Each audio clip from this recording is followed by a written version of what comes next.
Today we'll continue our conversation about the history of the Orthodox Church, and we will cover, but in very big terms, very much a bird's eye view, the period from 1453 to 1918, the time from the fall of Constantinople to the end of the First World War and the coming of or the taking of power by the communists in Russia, which had deep implications in the life of the Orthodox Church in Russia. But for today, as I said, we are going to cover this time period after the fall of Constantinople. As we could see last time, after the fall of Constantinople, the Turks did not allow the Christians in the Ottoman Empire to have any theological schools or to do any organized charitable work or to do any missionary work. Especially when it was about missionary work, it was under the penalty of death. If any Christian, any Orthodox Christian would try to convert someone, a Muslim, to Christianity, that person would be sentenced to death. So the big word in the history of the Orthodox Church for this period of time was preservation, to keep what was passed on to us. As I shared with you, this was in a way a curse, but in a way it was a blessing, because as the Jews in Egypt were allowed to go into slavery by God so that they would not be assimilated by the Egyptian culture, which was a superior culture. So because God didn't want them to get assimilated into Egyptian society, he allowed them to be slaves. And because of that slavery, they kept their identity. In a way, the same thing happened in the life of the Orthodox Church during when this Christian territory was part of the Ottoman Empire. They tried to preserve everything that they had from before. Also, they were considered second-class citizens in the Ottoman Empire. They could not really be part of the Ottoman Empire because the Ottoman Empire was a theocracy. They didn't make any distinction between secular power and spiritual power. The Sultan was also the spiritual leader of the Muslims in the empire. So this is why he appointed the Bishop of Constantinople to be the secular leader, besides being the spiritual leaders of the Christians, to be the secular leader of the Christians within the Ottoman Empire, because they couldn't really be under the Sultan. Because of this, the importance of the Bishop of Constantinople grew a lot. In time, also, the bishops in their dioceses, besides being spiritual leaders, they became secular leaders of the Christians, and the parish priests in their parishes. This had deep implications, as we will see later today. This has had deep implications. On the one hand, it was good that they were not assimilated in the Muslim society. They were separated somehow from it. On the other hand, the Christians started to identify more and more their faith with their ethnicity. And this became a problem which we have until today in the Orthodox Church. In the minds of many people, they have this confusion between faith and their ethnicity. Also, what we are witnessing during this time is a direct result of the fact that the Christians, the Orthodox Christians, were not allowed to have theological schools. Anyone who wanted to study theology, anyone from the Christian East who wanted to study theology, had to go to a Western university, which by now was Roman Catholic or Protestant. When they came back, many of these men who studied abroad became bishops because now they were educated. And even if they were Orthodox, they were influenced by the ideas that they learned in school in Western Europe. So this is why we experience a heavy influence, Roman Catholic or Protestant influence, in the theology of the church, in iconography, in music, and even in church administration in Russia. That's a different story that we'll get to in a couple of minutes. I chose here for you a few icons, in fact, a couple of icons to see what I'm talking about, this Western influences, this westernization of the theology, of the iconography, of the music, and even of the church administration. As you can see in this icon of the resurrection, in the Orthodox icon of the resurrection, Christ is pulling out of the tombs Adam and Eve. It's a completely different composition. The Western influenced Orthodox icon of the resurrection has Christ the victor coming out of the tomb. For us, it's about Christ resurrecting us with him. It's not only about his victory. Also, the style is very different, as you can see in these two models of icons of the Theotokos. This one is a very Byzantine icon, very stylized, very spiritual, like in the time of the early church. Then, under Western influence, under the influence of Renaissance, we should not forget that at this time, Renaissance was in full swing in Western Europe, and they replaced the earlier Christian art with this more worldly art that was showing the beauty of the body. So, as you can see in this Byzantine icon of the Theotokos, she's very stylized. Her body is shown as the Theotokos looks after the resurrection, full of the grace of God.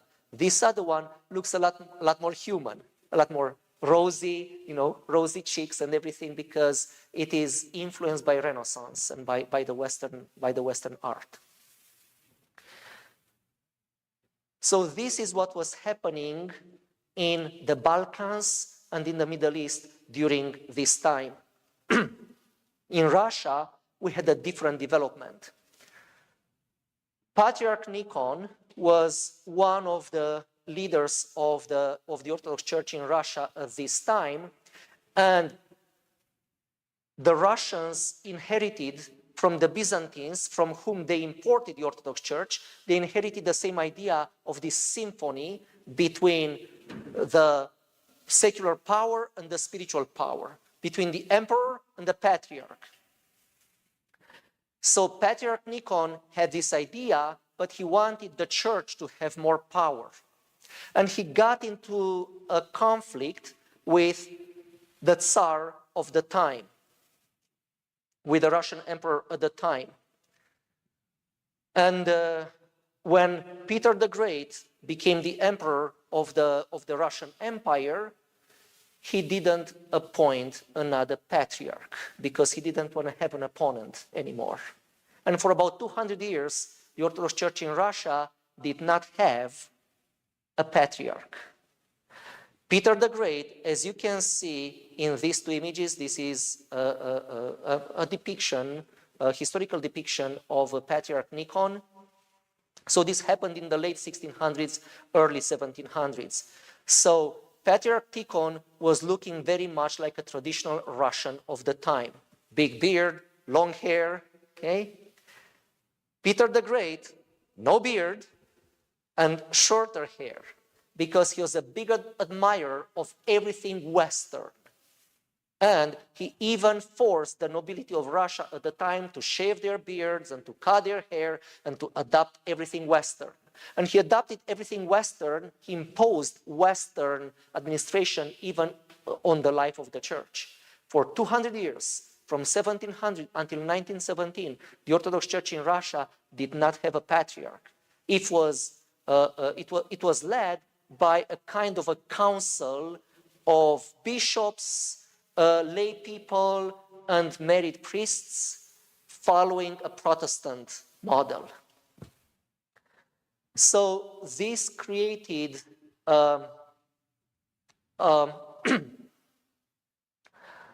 because of Peter the Great, we experienced the same phenomenon in Russia, not because of the Muslims like in the Middle East, but because of Peter the Great, we experienced the same phenomenon of westernization in the life of the church in Russia this time. Also, the church, because the emperor didn't want the church to have power anymore, They confiscated a lot of the properties of the church, and they didn't allow the churches and the monasteries to do charitable work anymore. They still did it, but at a much smaller scale. And this was a tragedy in the life of the Russian people, because the church did a lot for the people. And now the government wanted to be in charge of the charitable work and of the hospitals and the nursing homes and orphanages, and the people suffered a lot. Also, I want to tell you about another development that happened in the life of the Christian East at this time. We witnessed the appearance of the so-called Uniats, or Greek Catholics, or Byzantine Rite Catholics. You might hear any of these, okay? These were Orthodox people in nowadays Ukraine and also in Transylvania, in Romania. A big part of Ukraine in the late 1500s became part of Poland and Lithuania. Poland and Lithuania were one empire at the time, and a big part of Ukraine became part of the Polish-Lithuanian Empire, which was led by a Roman Catholic dynasty. And they convinced some of the Orthodox of Ukraine to join the Roman Catholic Church just administratively. They were told, you keep your teachings, you keep your married priests, you keep your services, you keep everything the same, just administratively to come under Rome. And this union happened for many Orthodox people in Ukraine. It happened in 1596 at the Council of Brest-Litovsk. Same thing happened in Transylvania in the 1700s.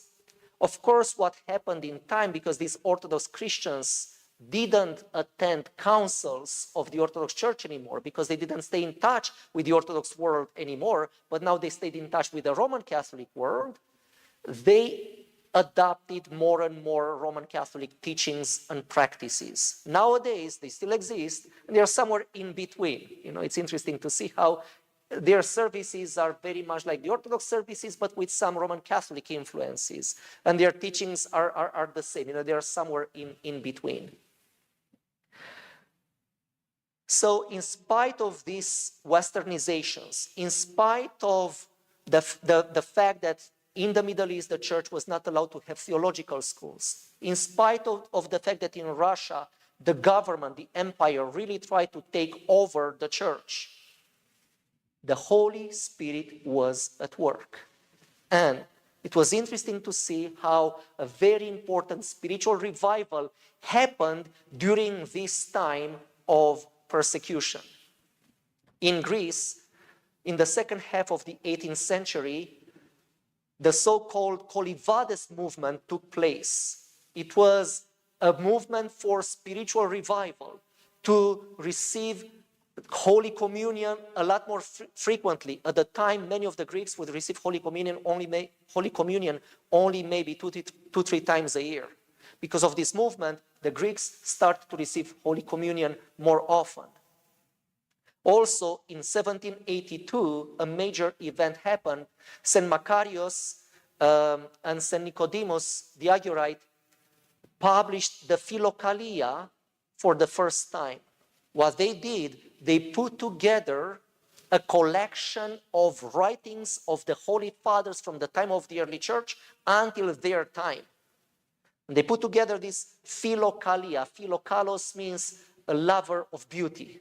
They put together this collection of writings of the Holy Fathers, and if the Holy Fathers were almost never studied in the West, or only the Western Holy Fathers were studied in the West, now the Orthodox Holy Fathers of the early church were again made available to anyone who wanted to read their writings. And this started a revival and the going back to the theology of the early church.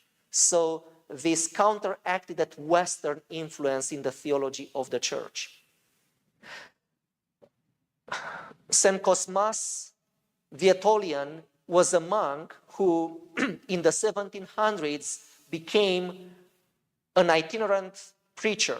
He would go from village to village and give sermons to big crowds of people for a spiritual revival.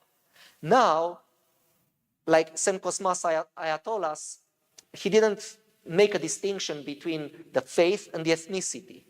He was preaching for the spiritual uplifting of the people and of the Greeks as a nation. And he started many Greek schools. Okay? But that's how they survived as a nation and as Orthodox Christians. And for them, it was very, very hard to make the distinction. In 1793, so 11 years after the first publication of the Philokalia in Greek, St. Paisi Velichikovsky, St. Paisi was originally from Russia. He went to study theology in Kiev. He was not very impressed with the Western theology that was studied in the Orthodox school at Kiev, so he went to Mount Athos, and he found spirituality at Mount Athos and the teachings of the Holy Fathers. And he found the Philokalia. And then from Mount Athos, he went back, not to Ukraine, not to Russia, but to Romania. And he established himself in a monastery in Moldavia and Romania, and he translated the Philokalia in Slavonic, and many disciples, hundreds of disciples gathered around him. And his disciples then went back to Ukraine and to Russia and started a spiritual revival in the entire Russian Empire. And the Philokalia, the Greek Philokalia didn't have such an impact as the Slavonic Philokalia had on the Russian people. Also, Saint Seraphim of Sarov, who lived from the middle 1700s to the 1833, he was instrumental in the spiritual revival. He was a very gifted spiritual father, a very holy man who was instrumental also in the spiritual revival. So was St. John of Kronstadt. Saint Seraphim of Sarov was a monk who became a hermit. Okay? On the other hand, St. John of Kronstadt was a parish priest in one of the worst neighborhoods in the Russian city of Kronstadt. One of the worst neighborhoods. Lots of drinking, lots of problems in that neighborhood. But he took his ministry very seriously, and many, many people started to live a much better Christian life, and he transformed the whole neighborhood and the whole city. And then his influence was felt all over Russia. Alexei Komiakov, who lived from 1804 to 1860, was the first original Russian Orthodox theologian, was the first theologian who realized that the Orthodox theology is different than the Western theology. Yeah, the foundation is the same, but the Orthodox theology has completely different understanding of the same gospel. So he became the first Russian Orthodox original theologian, and he started a new trend in theology, followed by Sergei Bulgakov and by the other theologians until today with Father Alexander Schneemann and Father Tam Hopko. They started a new and original Orthodox theology based on the theology of the early church and of the Holy Fathers, without these Western influences anymore. And this produced a big revival in Orthodox theology in the 20th century. But we will talk about this, God willing, next time, about the spiritual revival and the revival of theology and of Orthodox church art and music that happened in the 20th century, and also here in North America, and how the Orthodox Church ended up in North America. Thank you very much.